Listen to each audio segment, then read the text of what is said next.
Continuamos con La Noche. ¿Te dieron? No. Estos fueron los últimos segundos de vida de este joven venezolano que había salido a las calles a ejercer su libre derecho a la protesta. ¡Vamos, chamo, aguanta! Era Juan Pablo Pernalete. Tenía 20 años, cursaba segundo semestre de Contaduría Pública, soñaba con jugar baloncesto de forma profesional e incluso estaba becado por su excelencia deportiva. Sueño que se esfumó ese 26 de abril del 2017 cuando una bomba lacrimógena accionada por las fuerzas del régimen chavista impactó su pecho y le quitó la vida. ¡Vamos, chamo, aguanta! De acuerdo a nuestra investigación, la muerte del estudiante se produce por un shock cardiogénico por traumatismo cerrado de tórax. Él fue impactado por un objeto como este. Un objeto como este lo impactó. Hoy yo lloro mi hijo, como están muchas mujeres llorando sus hijos.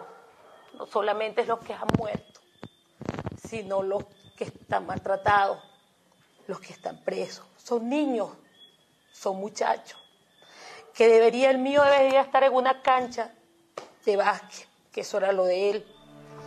Pero este joven deportista no fue el único que murió víctima de la fuerza de la represión chavista.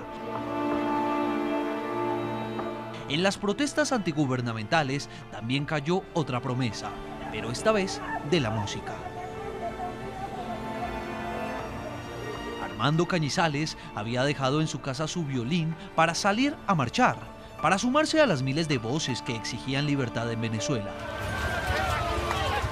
Sin embargo, el 3 de mayo del año pasado, mientras aguantaba los gases y perdigones disparados por la fuerza pública, un proyectil impactó contra la máscara de gas que portaba y le atravesó la tráquea.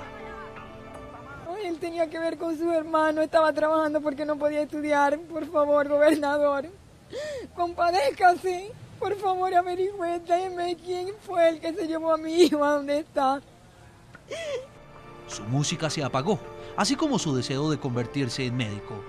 Armando se transformó en símbolo del rechazo, de las protestas contra el régimen chavista.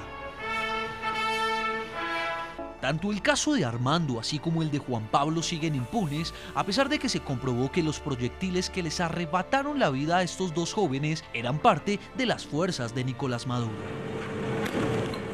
Ellos hacen parte de la lista de 102 personas que fueron asesinadas directamente como consecuencia de la represión, según el Foro Penal Venezolano. Pero hay otra lista que alarma también a la comunidad internacional: los 5.517 presos que dejó la cruenta represión. Muchos de ellos aún no recuperan su libertad. Carlos, los motivos siguen, es decir, ahí están, siguen los motivos que generaron las ganas de salir y tomarse las calles, incluso peores, porque durante este año han pasado muchísimas cosas, ha corrido mucha agua por el río e incluso todo se ha aumentado después del supuesto atentado en contra del presidente, del gobernante, para nosotros tirano, Maduro. Si sigue todavía, digamos, todos los motivos que generaron esas protestas, ¿volverán o no volverán? Sí, como dije anteriormente, las protestas están. Solamente que hay una redimensión y un nuevo diseño de las protestas. Estas vez no son protestas políticas donde todos nos concentramos en un solo sitio y vamos hacia otro sitio a exigir algo en específico. Hoy estas protestas son distintas, son protestas sociales y son protestas que están en todo el país. Para nadie es un secreto que Venezuela es un país en ebullición. O sea, Venezuela es un país donde hoy tienes más de 200 protestas diarias. Y estas protestas son por el gas, por la comida, por la escasez, por la inflación, por la inseguridad, como lo decía Dania. El asunto de todo esto es que yo creo que falta organización política dentro de ello. Y es donde yo me pregunto, ¿dónde están los factores políticos del país que no se dedican a estar con la gente en la calle? Los que hacemos política tenemos que estar conscientes y tenemos que dedicarnos a organizar a la ciudadanía en pro de las exigencias que ellos tienen. Y hoy por hoy tenemos unas exigencias que son básicas, que son fundamentales. Estamos hablando de comer, estamos hablando de cocinar por medio de las bombonas de gas. Estamos hablando de la electricidad, de la luz que en todos lados se va. El estado Zulia tuvo más de 8 días sin luz, continua. Entonces, yo creo que hoy fundamentalmente tenemos un nuevo diseño de protestas. Y este nuevo diseño de protestas es precisamente de la gente que está harta de esto. Porque si bien, como bien decía Dania, a lo mejor las personas no tienen tiempo para salir a protestar porque tienen que hacer una cola. Pero en el momento de que tú estás haciendo la cola y te dicen que no va a llegar el producto y te dicen que no hay comida y te dicen que no hay alimentos, ¿qué nos queda? ¿Regresarnos a nuestras casas? No, todo lo contrario. Nos queda protestar.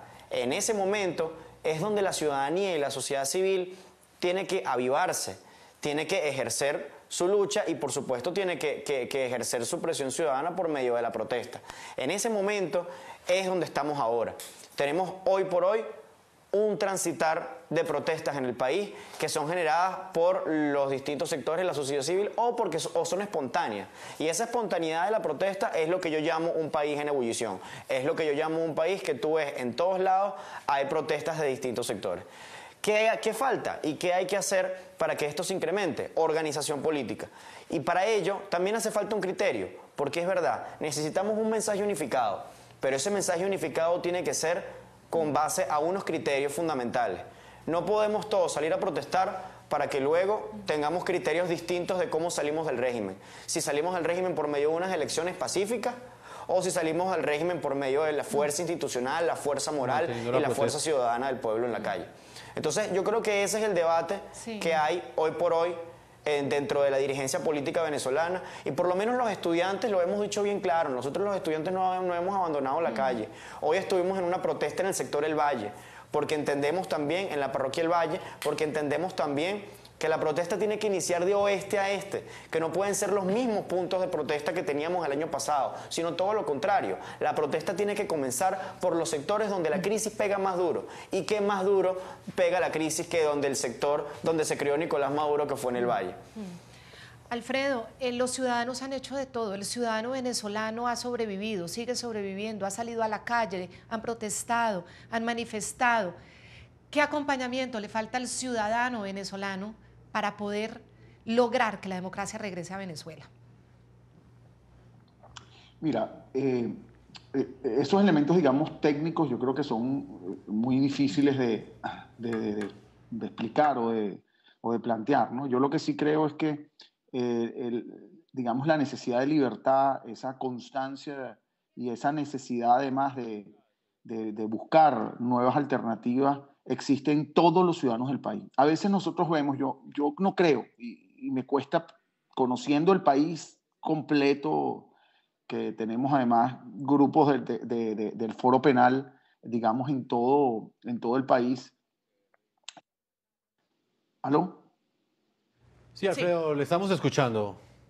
Sí, teniendo grupos del Foro Penal en todo el país y que conozco el país, yo lo que me doy cuenta es que todo el país, y eso es importante entenderlo, es oposición.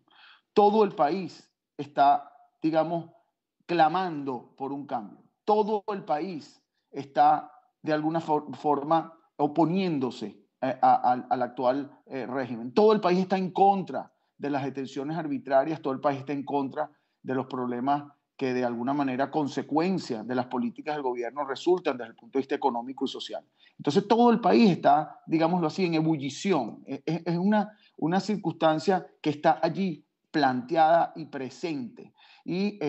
Pero hay un punto elemental que hay que entender. Por eso es que los elementos técnicos son tan fáciles. Tienes un Estado con dinero, con poder, con armas, un Estado además controlado por unas personas que quieren mantenerse a toda costa y que asesinan a personas, que torturan a personas, que detienen arbitrariamente a personas. Y efectivamente eso es algo que se contrarresta con la protesta o el clamor ciudadano. Pero repito, ese clamor ciudadano está presente, esas ansias, esa necesidad de libertad está dentro y fuera del país, y eso no se va a agotar, eso no se va a acabar simplemente porque el gobierno quiera mantenerse en el poder a toda costa, reprimiendo y aplastando al ciudadano. Lo que decía Carlos, esa protesta que está en ebullición. Pues Alfredo Romero, director ejecutivo de la ONG Derechos Humanos Foro Penal Venezolano, no nos puede usted acompañar más sin otros compromisos. Le agradecemos el tiempo que ha tenido para nosotros. Muchas gracias. Muchísimas gracias a ustedes y bueno, felicitaciones por el premio y sé que se lo merecen y de verdad muy agradecido con la labor de NTN24 y Dania, felicitaciones Claudia, de verdad no hay, yo creo que un canal como NTN24 no solo se lo merece, sino todos los venezolanos estoy seguro que aplauden por ese premio que no le corresponde a otro más, sino a ustedes. Muchísimas Alfredo, gracias. Muchas gracias y nosotros vamos a seguir acompañando esa labor tuya, la de la ONG, que sabemos que es fundamental. ¿Cuántas vidas no se salvan por esa labor de ustedes? Muchas gracias. Muchas gracias. Hasta luego. Y Dania, planteaba Alfredo algo muy importante y es ese rompimiento de la censura que también lo reconoce la Sociedad Interamericana de Prensa en este reconocimiento a la excelencia periodística que hace a través de este premio. ¿Cómo logran romper la censura periodística que le impuso Nicolás Maduro en las pasadas protestas, en las del 2014, Claudia, a NTN24? Porque es el segundo premio que recibe el canal.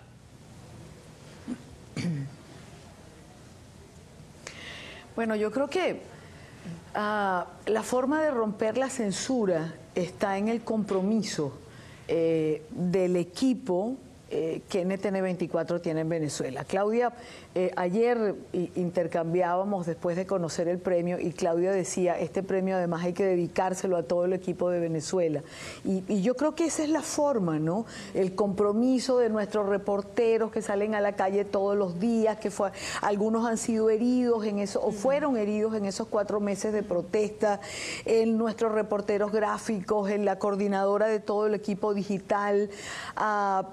Para ellos no hay hora, no hay mañana, noche, madrugada, no importa en el momento que se produzca la noticia, ellos están realmente allí para transmitirla, para hacerla pública, y yo creo que ese es el secreto de NTN24 y lo que los venezolanos y premios como el que nos ha otorgado la Sociedad Interamericana de Prensa por segunda vez justamente nos reconocen.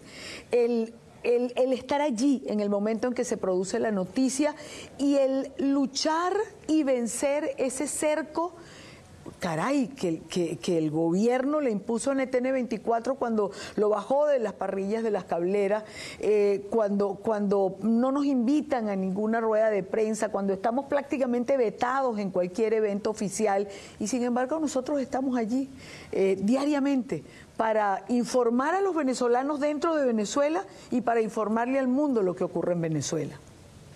Pues ahora vamos a conectarnos con Igor, que fue uno de estos periodistas que trabajan en todo el mundo digital y que estuvo también en la calle cubriendo. Nos vamos a enlazar también con él, está ahí al lado de Carlos. Y en el segundo vamos a presentarles parte de ese video que recoge pues parte de esa labor de 4 meses. En segundos venimos con Igor Laboren. Esto será después de comerciales. Una pausa y regresamos a este programa de la noche.